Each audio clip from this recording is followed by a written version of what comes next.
Hi, everybody. I'm Babs, and welcome back to White Knowledge is Power, Understanding Racism in America and Why White People Should Know Black History. Today, I'm going to talk about the absolutely heartbreaking case of Kalief Browder. This is a case that probably some of you, a good chunk, hopefully have heard of. It had a lot of news coverage at the time, but I still think there's probably many of us who don't know about this case, and I didn't know all of the details, the specifics of the case until I was researching for this video. So this case happened back in 2010 in New York City.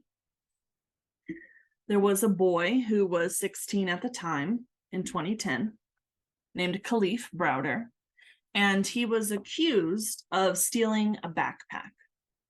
No evidence or anything. It was literally someone told the cops 2 weeks prior to his arrest that this guy stole a backpack from me.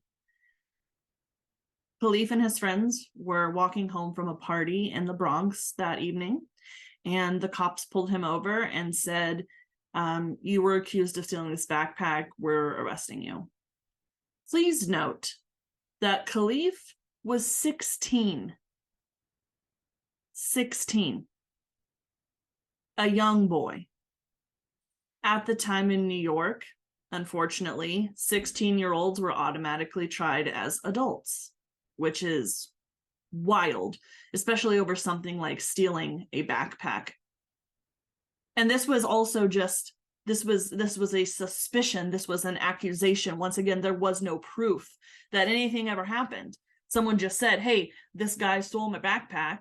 And they said, oh, okay, we'll listen to you. And we go and arrest Kalief. So Kalief is brought before a judge, and his bail is set at $3,000.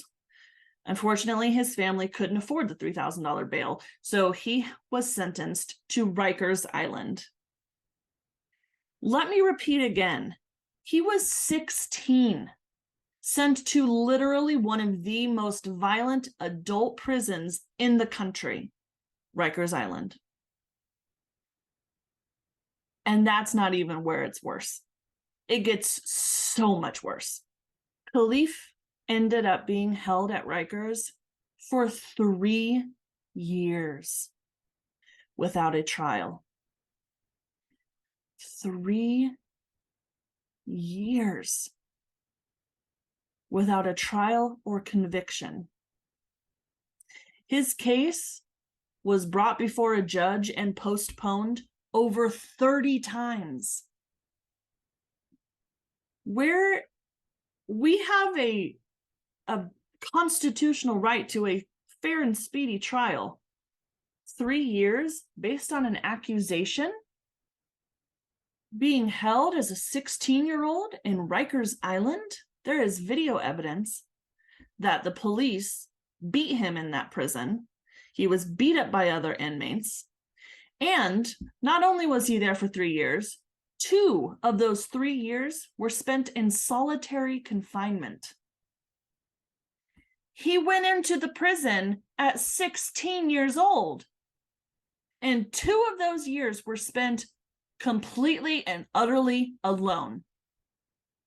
For those of you who don't understand what solitary confinement is like, obviously I don't know from any kind of firsthand experience, but reading about it from people who have spent time in prison and spent time in solitary confinement, it's literally 22 to sometimes 24 hours locked up by yourself in a room that is no bigger than a mall parking space, 6 foot by 9 foot, where you sleep, where you eat, where you go to the bathroom are all inches away from each other. The only time that you're let out is sometimes for like a 10-minute shower.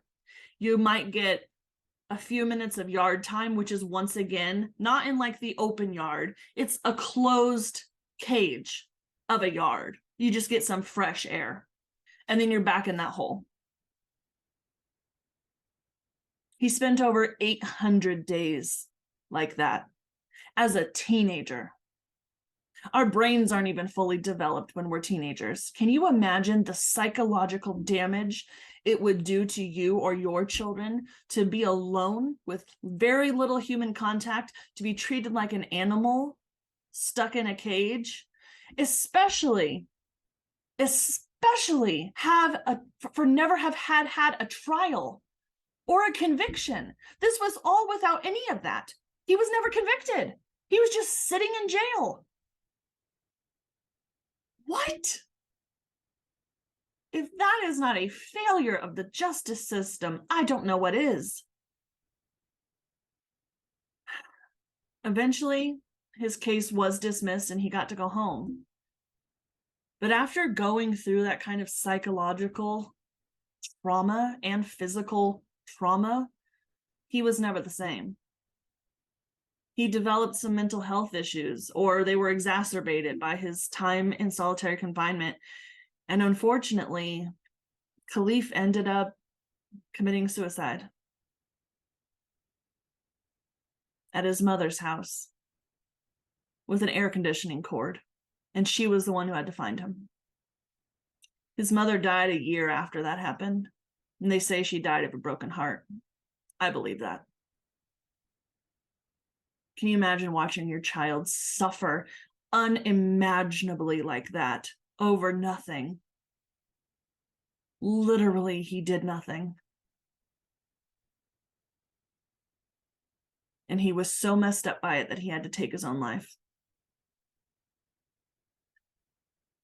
In 2016, Obama signed an executive order banning solitary confinement for juveniles in federal prison. At least that's something. But